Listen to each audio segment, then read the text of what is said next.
ஆண்டவர்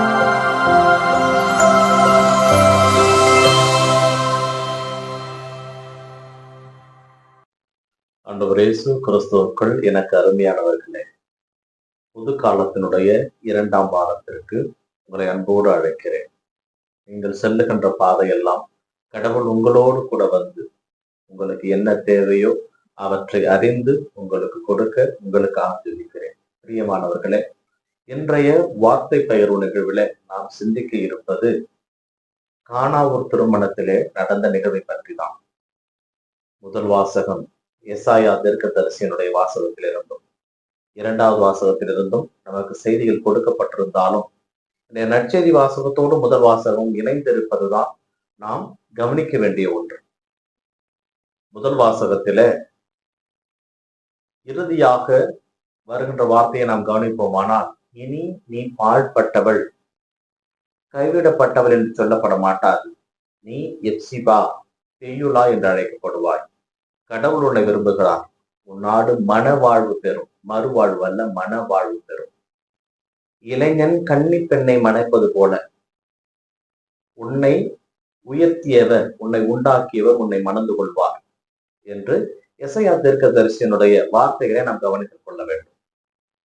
கானாவூர் திருமணத்திற்கும் எசாயா சொல்லுகின்ற இந்த உன்னை உண்டாக்கியவர், உருவாக்கியவர் உன்னை மணந்து கொள்வார் என்பதற்கும் என்ன சம்பந்தம் என்று யோசிக்கலாம். இங்கே திருமணத்தை பற்றி தான் முதல் வாசகம் இறுதியாக பேசப்படுகிறது. எந்த மனவாழ்வு என்பதையும் கானாவூர் திருமணத்திலே நடந்த திருமண நிகழ்வை பற்றியும் நாம் சிந்திக்க கடமைப்பட்டிருக்கோம். பிரியமானவர்களே, கலிலேயாவில் உள்ள கானாவூரில் திருமணம் நடந்தது. நாம் காலம் முழுவதும் படிக்கின்ற செய்தி திருமணத்தை பற்றியே நாம் வாசித்துக் கொண்டிருக்கிறோம். அதிலே நாம் எதை பற்றி பொதுவாக வாசிப்போம்? இயேசு அங்கே செல்கிறார், அவருக்கும் அழைப்பு இருக்கிறது. சீடர்களோடு செல்கிறார், அவர்களோடு அன்னை மரியாவும் செல்கிறார். திருமணத்திற்கு போன இடத்திலே ரசம் தெரிந்து விட்டது. அங்கே இயேசு தன்னுடைய முதல் அருமடையாளத்தை செய்கிறார். அதற்கு அவர் பயன்படுத்தியது யூதர்கள் தூய்மை சடங்கிற்கு பயன்படுத்துகிற 6 கல் தொட்டிகள் நிறைய தண்ணீர் நிரப்பி அதை ரசமாக மாற்றுகிறார்.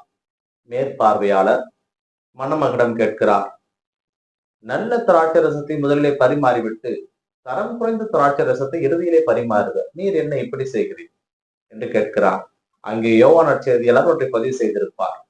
அந்த ரசம் எங்கிருந்து வந்தது என்று பந்தி மேற்பார்வையாளருக்கு அல்ல, அந்த பணியாளருக்கும் அன்னை மரியாவுக்கும் சீடர்களுக்கும் மட்டுமே தெரிந்திருந்தது. இதுதான், இத்தோடு முடிந்துவிடும். இதை பற்றியே தான் நாம் சிந்தித்துக் கொண்டிருப்போம். ஆனால் இன்னும் நாம் சிந்திக்கப்படாத மறையுண்மைகள் இன்னும் பல இருக்கிறது. அங்கே திருமணம் நடக்கிறது. அந்த திருமணம் யாருக்கான திருமணம்? அது யாருக்கான எங்கெங்கே இருந்து வருகிறார்கள் திருமணத்திற்கு? எத்தனை பேர் பங்கு கொண்டார்கள்? அந்த திருமண விருந்து எத்தனை நாள் நடந்தது? இவையெல்லாம் யோவான் நற்செய்தியாளர் பதிவு செய்யவில்லை. இருந்தாலும் ஒரு சிலவற்றை நாம் கவனிக்க கடமைப்பட்டிருக்கிறோம். பொதுவாக நம்முடைய வாழ்க்கையிலே வைத்துக் கொள்வோம். நீங்கள் ஒரு திருமணத்திற்கு செல்கிறீர்கள். திருமணம் நடந்து கொண்டிருக்கிறது. திருமணமான தம்பதியர்களாக இருந்தால், திருமண வயதிலே உங்களுக்கு மகனோ மகளோ இருந்தால், இதை போல எப்பொழுது நம் மகனுக்கு திருமணமாகும் என்கின்ற எண்ணம் உங்கள் மனதிலே மேலோங்கும். இதே திருமணமாகாத ஒரு இளைஞனாக இருந்தால், இளைஞியாக இருந்தால், இதே போல எப்பொழுது நமக்கு திருமணமாகும் என்று அந்த எண்ணம் மனதிற்குள் தோன்றும். பிடித்தவர்களை, இயேசு கிறிஸ்துவை நாம் ஏன் அப்படி சிந்திக்க கூடாது என்கின்ற ஒரு கேள்வி. இயேசு கிறிஸ்து கடவுளுக்கு அர்ப்பணமானவர். கடவுளுடைய வார்த்தையின்படி அனைத்தையும் செய்து கொண்டு வருபவர். அவர் திருமுழுக்கு பெற்ற பொழுது, இவரை என் அன்பார்ந்த மகன், இவரை எண்ணி நான் பூரிப்படைகிறேன் என்று தந்தையிடமிருந்து ஆசீர்வாதம் பெற்றவர். பாலை நிலத்திலே ஆசீர்வாதம் பெற்றவர். தாபோர் மலையிலே ஆசீர்வாதம் பெற்றவர். தந்தையினுடைய வார்த்தையை மீறுவாரா?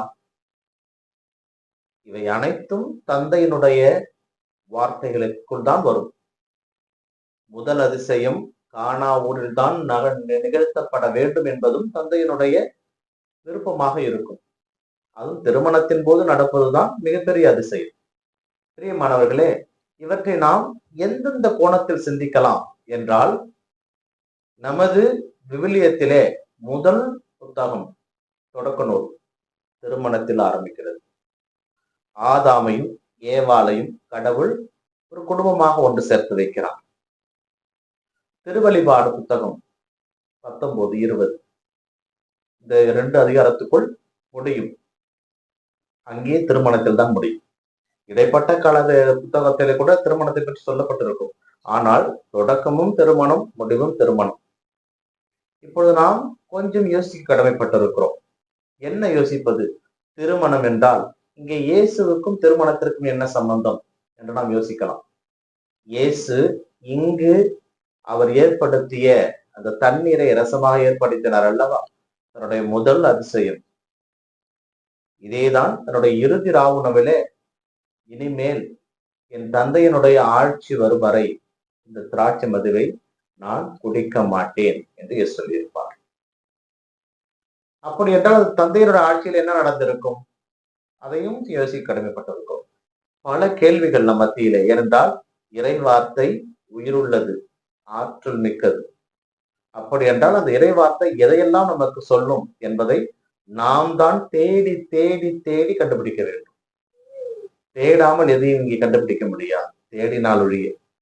அதனால் இந்த இறை வார்த்தையை நாம் அசை போட வேண்டும் நம்ம உள்ளத்தில் கொண்டு.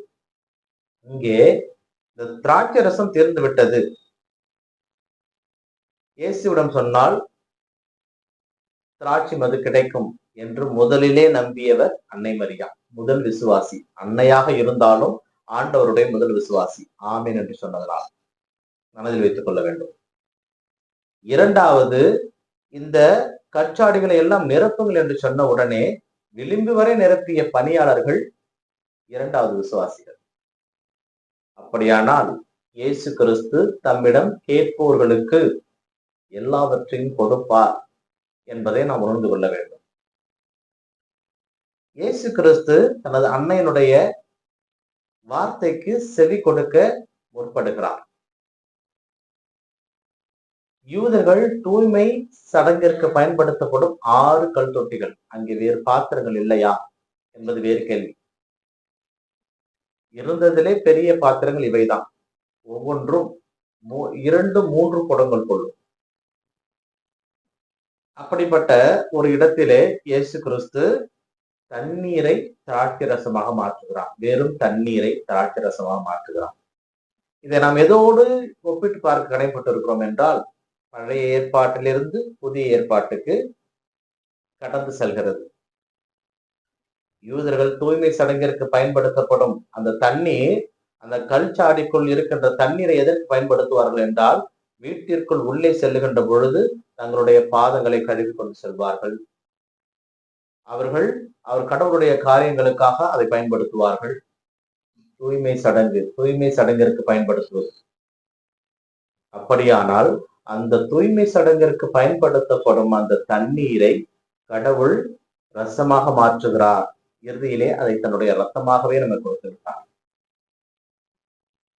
இப்பொழுது அங்கே மாற்றப்பட்டது இயேசு கிறிஸ்துனுடைய உடன்படிக்கைக்கான ரத்தம்.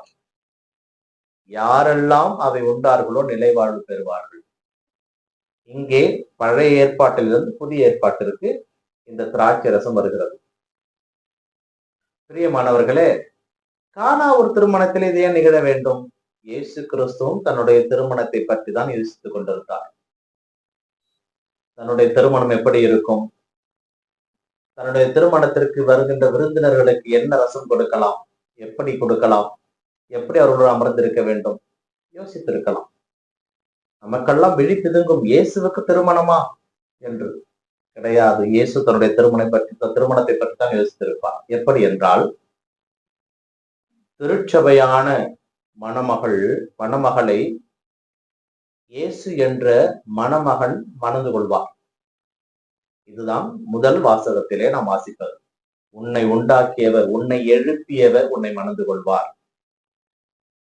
நம்முடைய ஆதாம் காலத்திலிருந்து நாம் அனைத்தையும் மனதிற்கு கொண்டு வர வேண்டும். உன்னை எழுப்பியவர் உன்னை மணந்து கொள்வார். ஆதாமையும் ஏவாளையும் கடவுள் படைத்த பொழுது புதிய திருச்சபை அங்கே ஏற்படுத்தினார். அந்த இருவரிலிருந்து தான் திருச்சபை ஆரம்பித்தது. அந்த திருச்சபையினுடைய மணவாளன் இயேசு கிறிஸ்துவே. அப்படி என்றால் நாம் அனைவரும் இந்த திருச்சபைக்குள் அடங்கி இருக்கிறோம் என்றால் நம்மை மணந்து கொள்ள போகிறவர் நம் ஆண்டவராகிய இயேசு கிறிஸ்து. ஏனென்றால் நாம் திருச்சபையினுடைய உறுப்பினர்கள், திருமுழுக்கு பெற்றதனால் திருச்சபையினுடைய உறுப்பினர்கள். அப்படி என்றால் நம்முடைய மணவாளன் இயேசு கிறிஸ்துவே.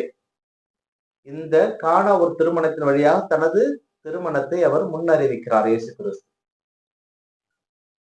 அந்த இயேசு கிறிஸ்து அதன் உடன்படிக்கை எப்படி கொடுக்கிறார் என்றால் தன்னுடைய இரத்தத்தை அங்கே பரிமாற கொடுக்கிறார்.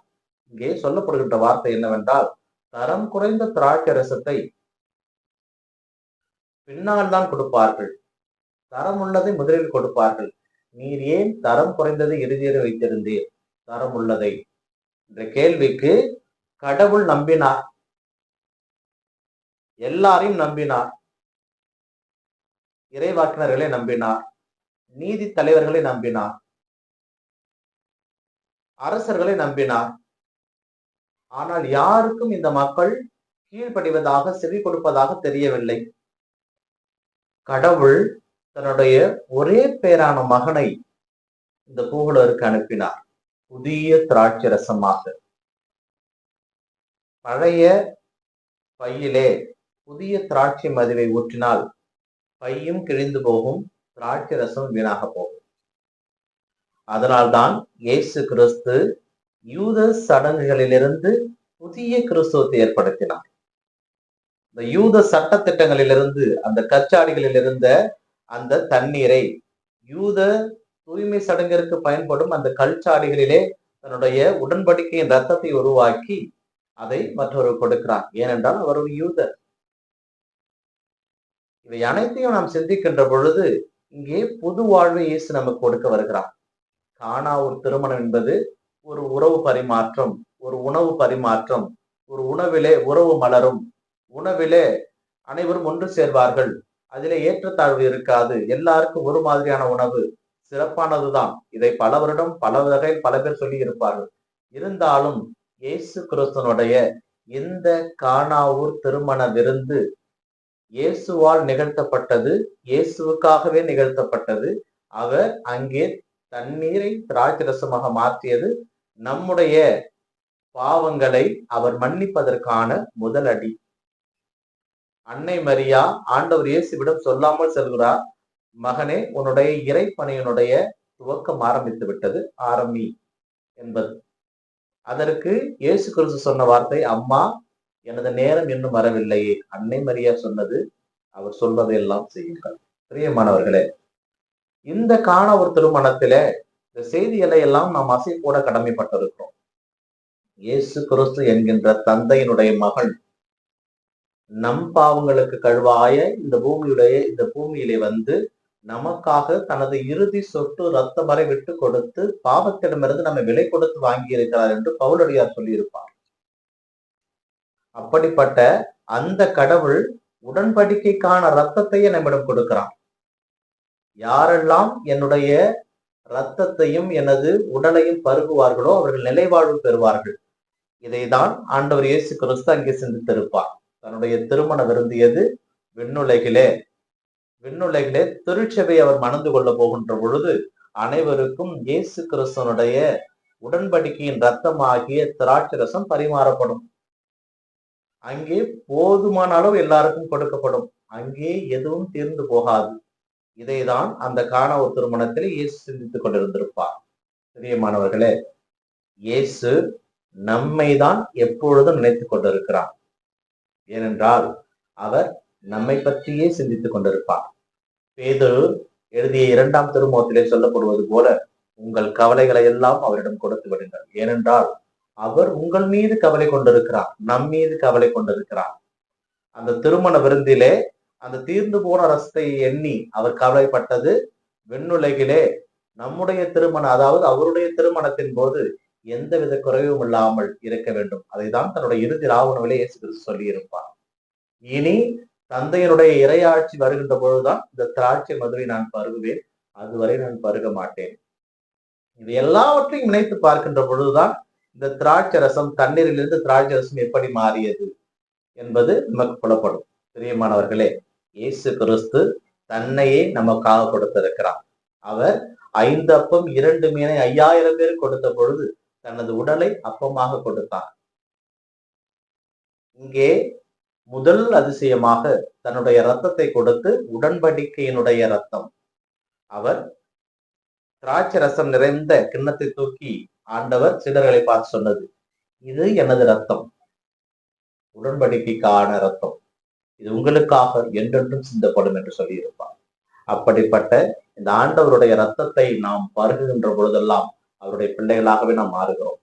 இந்த ஆண்டவர் இயேசு கிறிஸ்தனுடைய உடலை நாம் பருகுகின்ற உண்ணுகின்ற பொழுதெல்லாம் அவருடைய பிள்ளைகளாகவே நாம் மாறுகிறோம். இயேசு கிறிஸ்து என்கின்ற மணவாளனை நாம் மணந்து கொள்ள வேண்டும் என்றால் திருமுழுக்கு என்கின்ற திருச்சபையினுடைய அங்கத்தினர்களாக நாம் மாற கடமைப்பட்டிருக்கிறோம். திருச்சபையினுடைய அங்கத்தினராக மாறி இருப்பதோடு மட்டுமல்லாமல் அந்த கடவுளுக்குரிய ஆவிக்குரிய செயல்பாடுகளை நாம் ஈடுபட வேண்டும். ஏனென்றால் அந்த ஆவியானவர் நமக்கு எல்லா வகையான அருளையும் கொடுத்து காத்து கொண்டிருக்கிறார். அப்படிப்பட்ட அந்த அருளை நாம் பெற வேண்டும் என்றால் கடவுளுக்குரியவர்களாகவே நாம் மாற வேண்டும். அதற்காகவே இன்றைய திருப்பலியிலே அனைவரும் இணைந்து ஒரு குடும்பத்தோராய் ஜெபிப்போம். இறைவன் இயேசு என்றென்றும் வாழ்த்து தருவாராக. ஆமென்.